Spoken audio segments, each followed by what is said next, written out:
Wonderful. Welcome to this session on predicting war. We have the Insight Predictions team. Insight Predictions is a prediction market, and they focus, I think they really have a focus on geopolitical markets, and they're one that I use particularly when I'm thinking, oh, there's going to be a specific market on Ukraine. So we've got Doug Campbell. Doug is an economics professor. He's done a lot of work inside politics, including he's been on, I believe, one of Obama's councils for economic affairs. And Doug runs Insight Prediction and is very willing to put his own money where his mouth is on forecasts. Probably, if you disagree with anything in this talk, he will bet against you, which is what I like to see. And Abby also works at Insight. And Abby is also a kind of prediction market shark. He's made maybe 50K already this year on geopolitical markets across a number of different platforms. So that's a sign that I think you can take him seriously. He's also got a master's in astrophysics as well. So, very impressive guys. If we could give them both a round of applause for their speech. We're probably going to have questions at some point, and maybe halfway, 40 minutes of the way through. Thank you very much for that introduction, and also thanks to the organizers. I don't know if they're here, but it's been an amazing event so far, so thank you. So we're going to talk about predicting war, and this is kind of a specialty of Insight Prediction. First we'll talk about some of the war markets we've had at Insight, look at kind of current war market predictions, and then kind of go through some other forecasting tips for geopolitical markets. So far at Insight, we've done 54 markets on the Russia-Ukraine war. 46 have been resolved. We've done about $860,000 in volume. One thing we found is that there seems to be status quo bias. And so I didn't know this until I ran the numbers. And so most things don't happen, really. So the status quo would be like, will Ukraine take Tokmak by a certain date? These types of questions actually win 90% of the time on Insight Prediction. So we're 36 out of 40, basically. This might be a little bit low because some of these markets for this data actually had multiple contracts. So it might actually be more like 38 or 40 out of 44. And although I didn't run these numbers for other prediction market platforms, I would be surprised if you didn't see something similar. So the other interesting thing about this is actually the first trade average in these markets, if you make the market in the same direction as the status quo, was just 71%. Right, and so that's essentially 19% expected profit on 40 markets, right? And so if you would Kelly criterion that, right, I think it's something like you'd make 1,000 to 1 profit or more. Right, so you'd be Bill Gates rich. So you wouldn't have been able to scale that. But so it's a little bit embarrassing. So it doesn't seem like the markets have been that great. And so this is exactly the kind of argument I would make. If you haven't opened up an Insight Prediction account yet, it seems to be free money on our markets. Only 72% of these markets resolved with the status quo. The first trade was 72%. For the ones where actually the status quo was violated, the average first trade was just 64%. And so this leads to a Breyer score of about 0.14. Right. So the other thing that's kind of interesting, I wrote this down. I didn't know how to talk about this, but I call it the rule of 3, which is basically when something does resolve yes, it's typically not the first market that we make about a certain topic. All right, so basically, we'd make a market about, will Russia take Bakhmut? The first one will resolve no. You make another market about Bakhmut with a later date. It resolves no too. And then finally, the third or fourth market might resolve yes. And so when things do happen, they tend to happen late, slowly, much later than everyone expects. And so the other interesting thing about this is when we repeat markets, maybe we had a market about will Ukraine take Kherson? The first market resolved no. The people who bought yes on the first market, kind of, they don't want to put more bad money after good. And so maybe they won't participate in the second market. And so the equilibrium price will be lower. And then by the third market, all the people who lost money twice in a row on yes have just disappeared completely.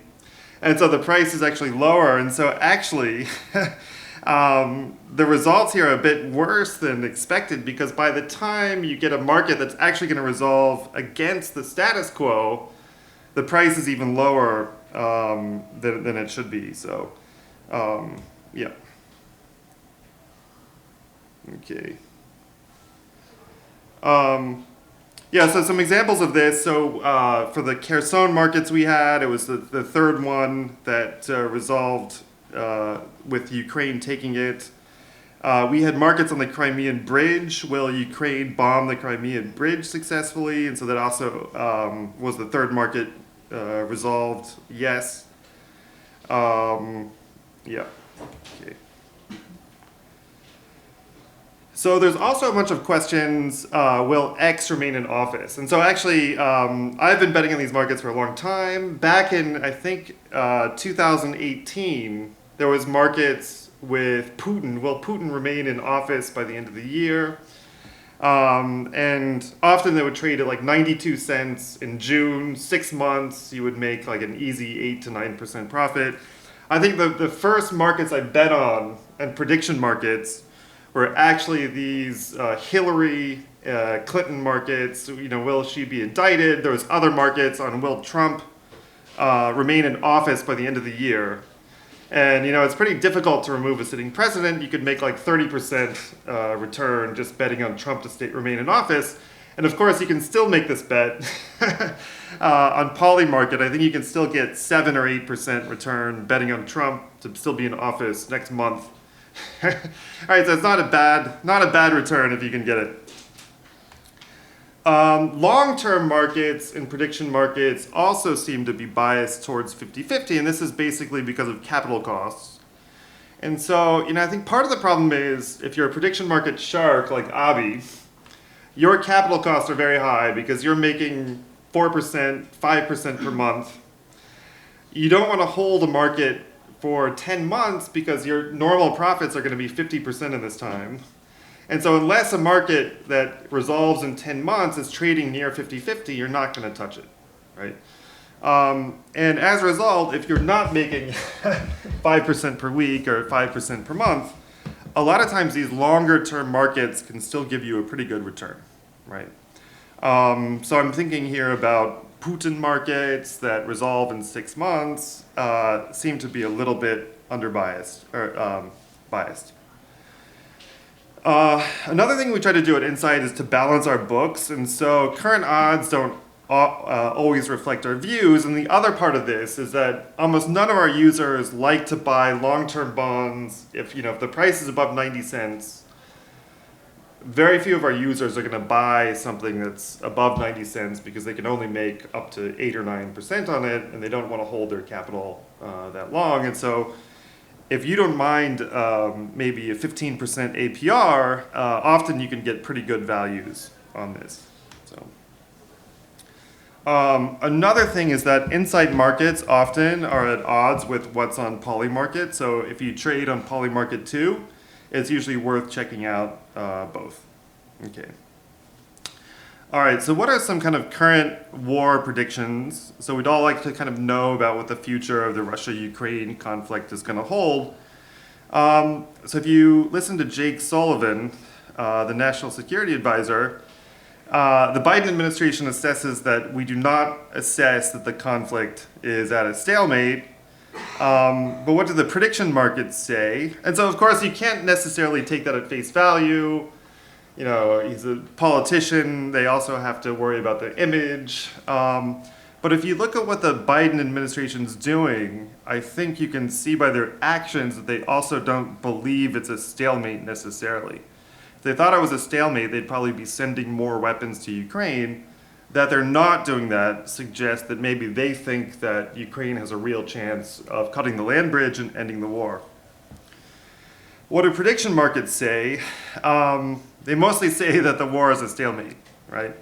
So Insight will Ukraine cut the land bridge to Crimea by January 31st? At Insight, the probability of this happening is 5 to 8%. Yeah, so the land bridge is this. So Russia's connected to the Crimean Isthmus by this kind of land area that they conquered at the beginning of the war. And so the goal of Ukraine is to cut that land bridge so that Crimea is no longer connected directly with Russia. And so some people think that this would give Ukraine a certain amount of leverage or bargaining ability if Russia had no land bridge to connect it to. There's one bridge that also is connected with the Russian mainland and Crimea, but Ukraine could bomb this, they could blow it up, and after that point it would be very difficult for Russia to supply their troops in Crimea. Some other markets are similarly pessimistic. There's a polymarket market that ends on November 1st, and that's at just 3% now, and that's in about 5 weeks. There's another market on will Ukraine retake Tokmak, and so Tokmak is this small town that's much closer to the front lines now. But even that, it's much more manageable ask for Ukraine, and that's only trading at about 5 to 8%. Will there be a ceasefire by the end of the year? It's only trading at about 5 to 6% on Insight and 6 to 7% on Polymarket. There's another one, will Putin still be president at the end of the year? It's a personal favorite of mine. And on Insight, this is trading at 95 to 96%. Right. We've got another market on Lukashenko. It seems like he's most likely going to remain in office. And so overall, looking at kind of the broad picture, it looks like prediction markets think it's going to be a near-term stalemate. And so, if Jake Sullivan wanted to, and he really thought it was not going to be a stalemate, of course he could make some money on these markets. Not that it would happen. Okay, so some of the most interesting markets that I've seen this year that should have been useful has been markets on what will be the outcome of the Ukrainian counteroffensive. And kind of the policy implications are obvious here, because if you're the Biden administration and you see that prediction markets are saying that Ukraine has no chance of having, or very small chances of having a successful counteroffensive, you're in a position to influence the odds. You could send a lot more weapons to Ukraine, and the Biden administration didn't do this. So what did the Biden administration actually think would happen? So it's kind of unclear, but one thing we do know is that administration officials repeatedly talked up the counteroffensive. They ended up sending Ukraine 0 tanks, 0 ATACMS, 0 cluster munitions, 0 F-16s, and just a handful of infantry fighting vehicles. And they seem to understand what the gravity would be of a failed offensive. At times, U.S. officials also seemed very disappointed and blamed Ukraine for this lack of success. They said things like, "We build up this mountain of steel for you, even though this included 0 tanks, and we can't do it again." One official said that Washington has conveyed serious frustration with Ukraine's strategy.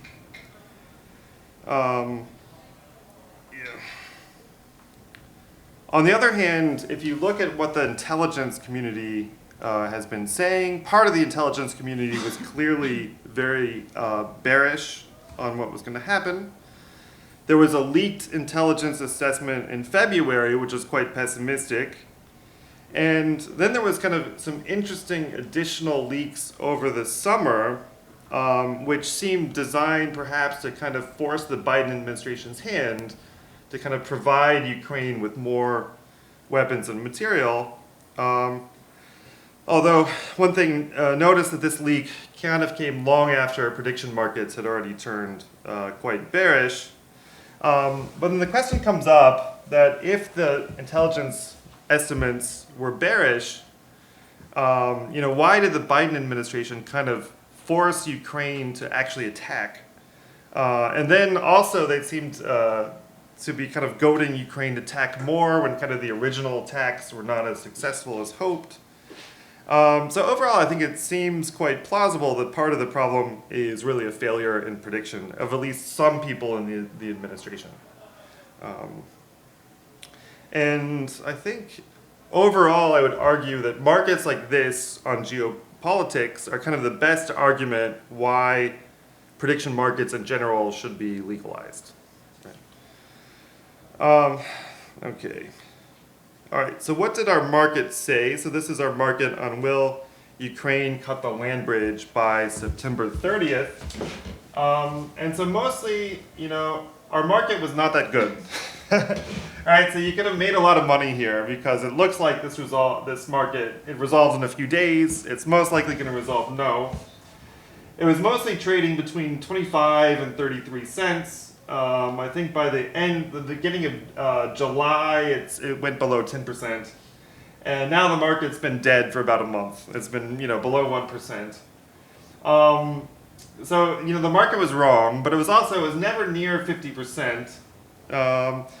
And so if if the odds of success or something in your life are just 25 or 30%, you think you might want to take action to raise the odds somehow. But that's not what the Biden administration thought.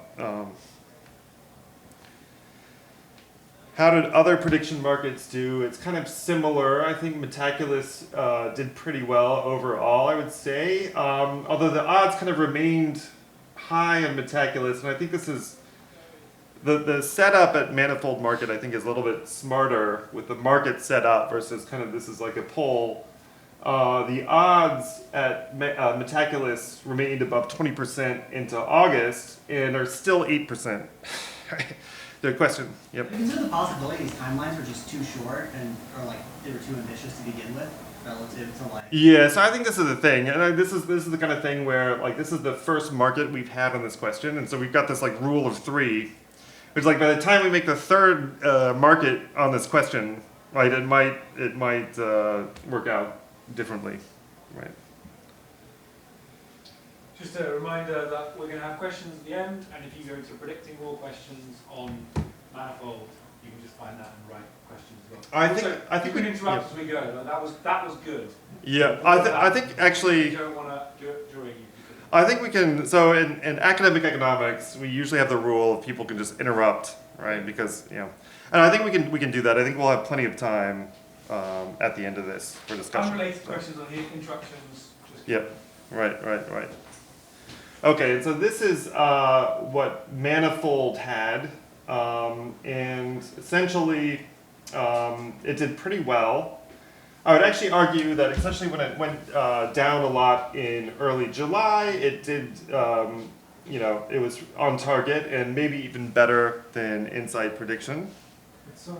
Yeah, question. I think this is September 30th, right?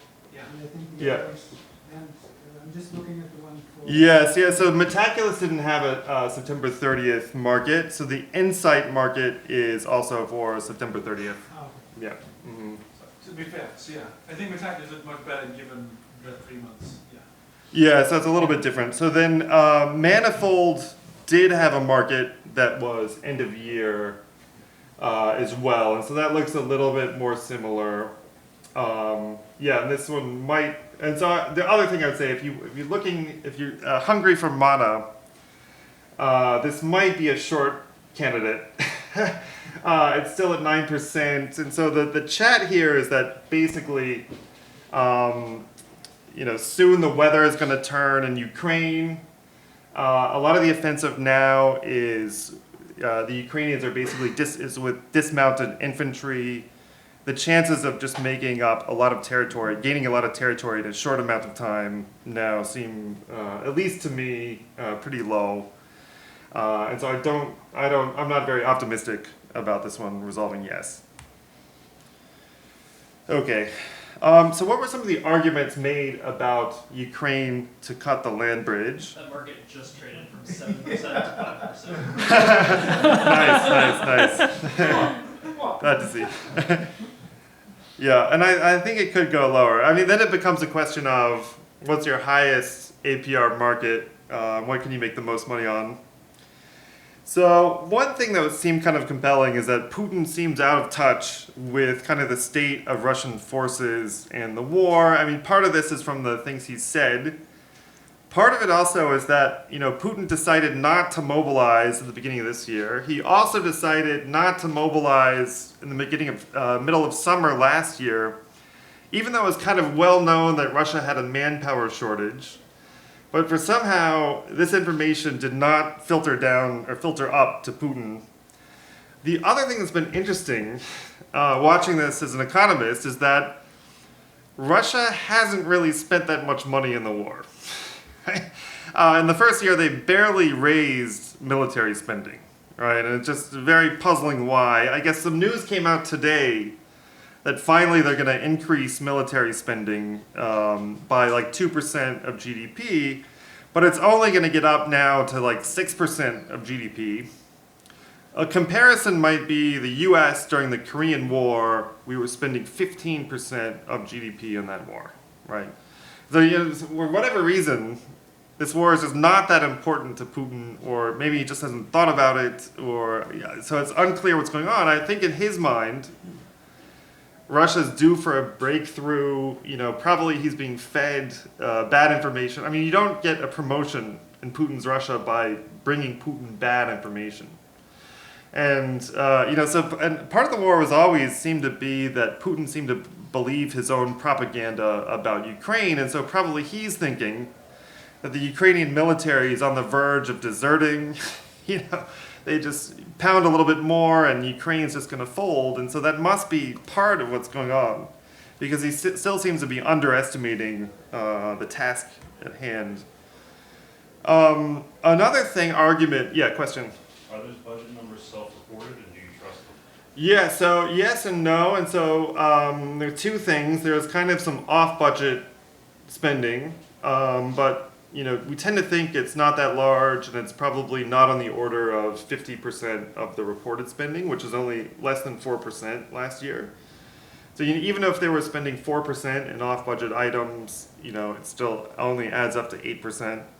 The other thing is that they've transferred some of the spending to state and local governments. Like they had state and local governments pay volunteer soldiers and pick up part of the expenses, and so that doesn't count. But then, of course, state and local governments also can't borrow money. So then now, these state and local governments are spending less on their domestic communities. You get a question?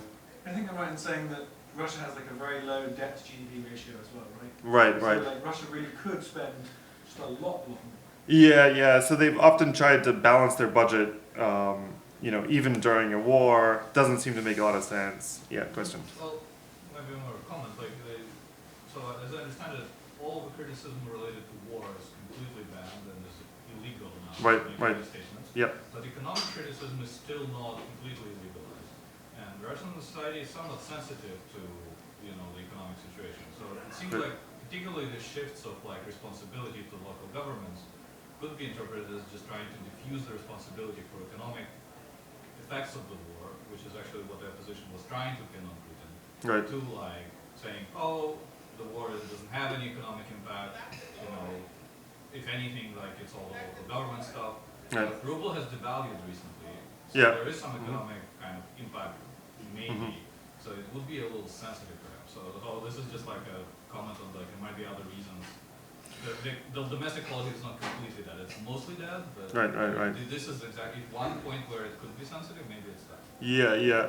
And so also, part of this, at the beginning of the war, the ruble devalued a lot, and there was kind of high inflation for a while. And so at that point, you can understand why the government might be a little hesitant to just spend a lot of money. But since then, the ruble strengthened a lot, in part because of what the central bank was doing, and then the inflation went away. And so then you were in a situation where Russia had low inflation and a balanced budget, and was not spending that much in the war, and the war was not going well. And so it's just a kind of a difficult circle to square. So the other thing that happened is that in the past year, Ukraine has received a bunch of new NATO kit. Right? Not as much as maybe I would have liked.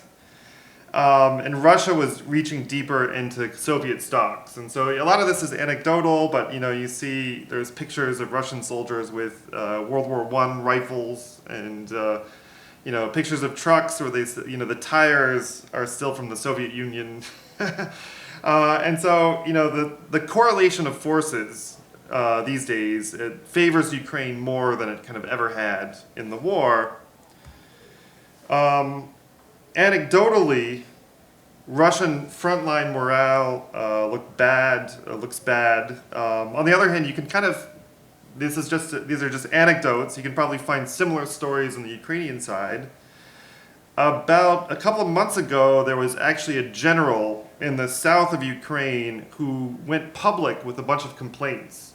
He said his soldiers in Zaporozhye had not been given any breaks, a Russian general, kind of came public with a litany of complaints and painted a very dark picture of Russian morale in the south. That general was fired.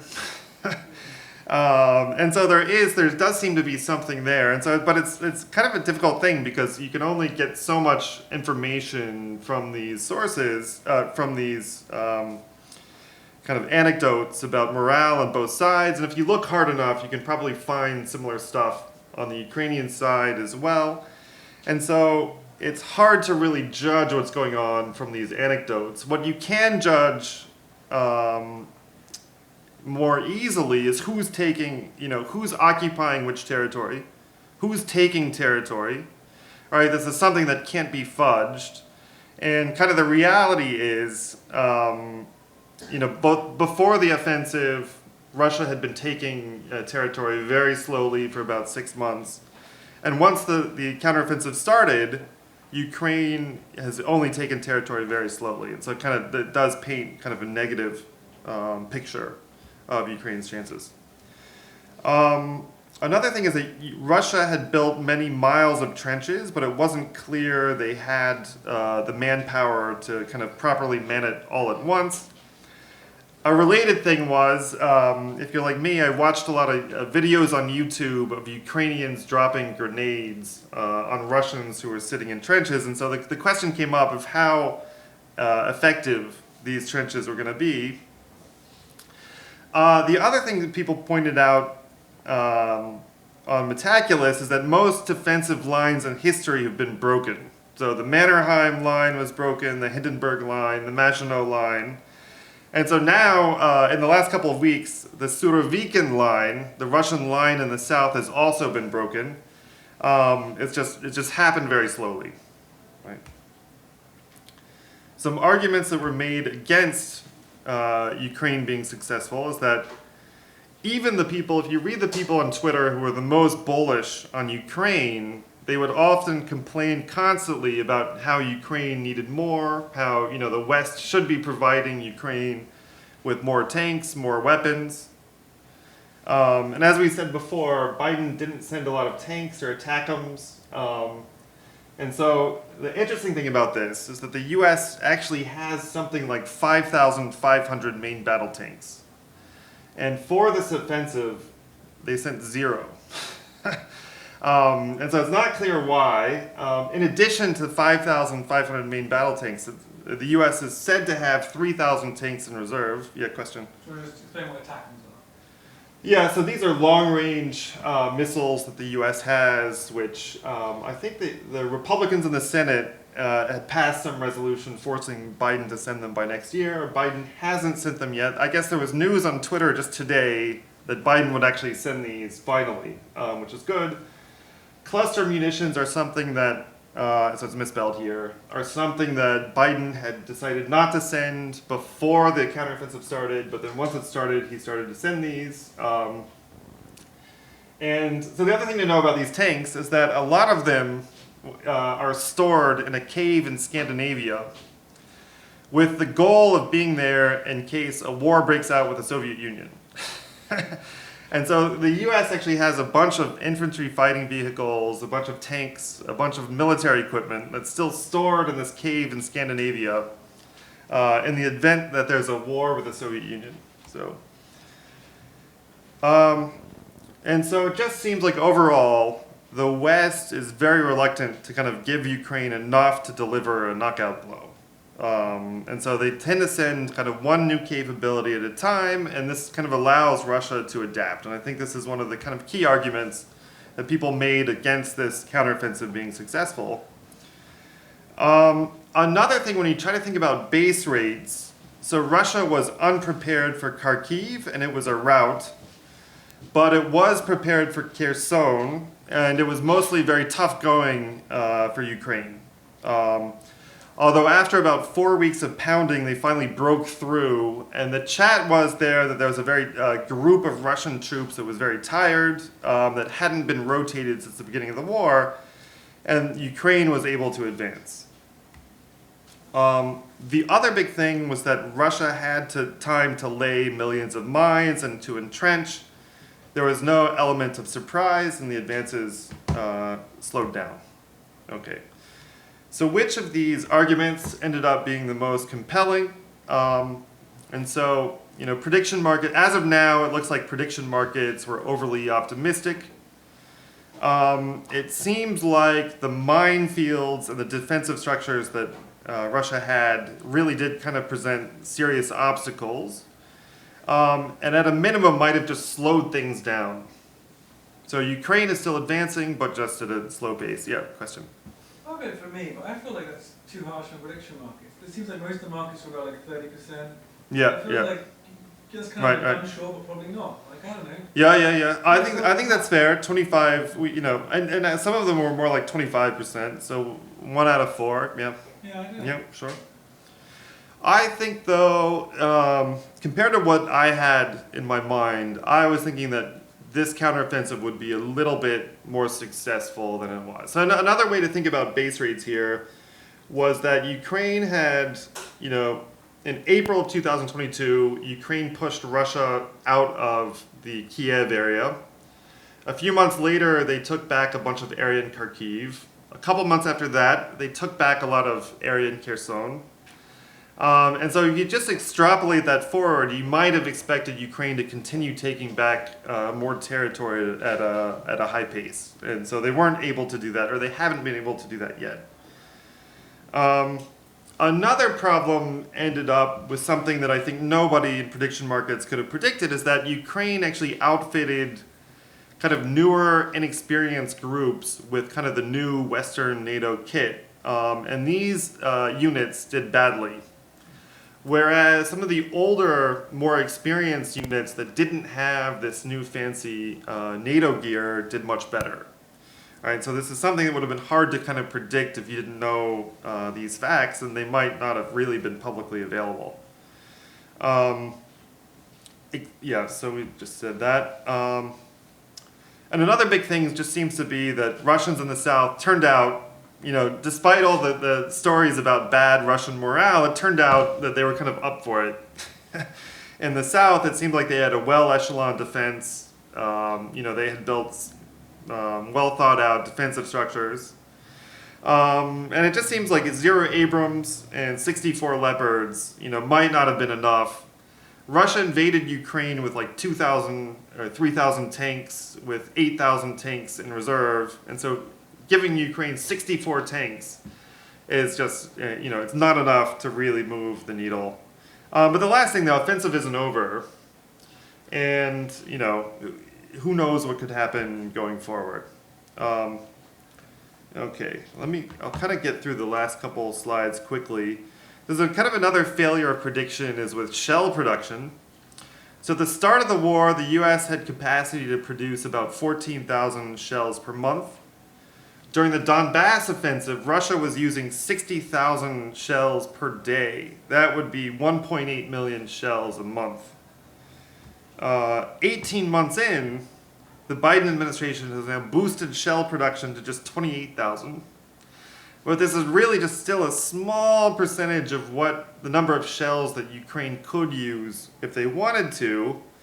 And so during its own offensive, Ukraine has actually used about 8,000 a day or 240,000 a month. And so this is another question about, why hasn't the West decided to make more shells? And why haven't they decided to boost the industrial production to kind of give Ukraine the tools it needs to win the war? And as of now, the West actually has no plan to produce enough shells to really allow Ukraine to reach a satiation point, right? And so the view in Europe seems to be that, getting into a war that lasts longer than 2 weeks is unthinkable, and there's no need to kind of prepare for that eventuality. It costs maybe $3 or $4 billion, maybe 0.1% of European GDP, but it's not worth doing. So it's an open question of why they haven't, but in part, I think it must be an error in prediction of what the future is going to be. I think at the beginning, there were probably people in the Biden administration who thought, maybe the war is going to end soon. If we produce a bunch of shells, maybe we won't need them. Or maybe they thought, okay, well, maybe artillery just won't be as important in a year from now. It's hard to know exactly. But on the other hand, the Biden administration doesn't want to support a ceasefire. And so, given this reality, it just looks like we're in, basically, the status quo is going to remain as it is. So, okay, let me just go through quickly some good and bad war sources if you're participating in these prediction markets. So I've actually been pretty impressed with U.S. intelligence leaks in this market. They predicted down to the day what day Russia was going to invade. They also were pretty bearish on the counteroffensive, which turned out to be correct. Beware of anyone who's passionate on Twitter. So here's some names. Thomas Tyner is someone to avoid, Trent Talenko. And so these guys sound very knowledgeable, but they're passionate Ukraine supporters, and that's not good for prediction. The ISW, the Institute for the Study of War, has actually been mostly pretty good, I would say. There's some exceptions there. They had a pretty early call that Russia was going to withdraw from Kherson, which was criticized on Twitter, but it turned out to be correct. They assessed that the Wagner rebellion had little chance of success. The problem with the ISW is they tend to discuss a lot of morale issues with the Russian army, but they don't subject the Ukrainian army to kind of the same level of detail about what's going on the Ukrainian side, and probably morale isn't great, on the Ukrainian side either. If you're living in a trench for 18 months, you're not likely to be a happy camper. Let me just skip some of these others so we can get through this. There's a poster, Eichenau on Metaculus, who has very thoughtful points. There's also people on manifold markets, and I think reading prediction market commenters is actually a great way to get to be knowledgeable. If you're betting on a market, read these prediction market people. There's a great Twitter list. It's called Russo-Ukraine War 2022, and they do a good job of avoiding people who are a little too passionate. Okay. They're just pitching a quick market on Insight Prediction. There's the Putin market is a bit higher on Insight Prediction, so if you want to bet against us, welcome. You can get a better price on Insight Prediction than you can elsewhere. If you like money, so here's some tips on markets I like about the war. I like Putin yes at Polymarket. If you can get above a 25% APR, and typically you can, right? So that's 5 times what treasuries pay. Not too bad if you can get it. I'm bearish on Ukraine cutting the land bridge by November 1st, even at 3%. I think it's worth shorting. And if you like the other side of that market, Insight Prediction has a January 31st market that I think is at 8 or 9%, and so you can it gives you 3 more months of time to wait. We also have a market on Tokmak that I think is just basically because the land bridge, Ukraine has to go like 80 kilometers, and they have to go about maybe 15 kilometers to Tokmak. So it's just an order of magnitude more likely to happen, even though I'm pessimistic on it also. I also no on a ceasefire. So basically, just pound the status quo on all of these markets. And I also think there's not going to be a nuclear explosion in Ukraine, at least I hope. All right, do you want to go? Yeah. Yeah. So that's it with the war markets. Avi's going to talk about some other markets that are interesting. So I wanted to talk about one market that I've been tracking across prediction markets. So will 2023 be the hottest year on record according to NASA?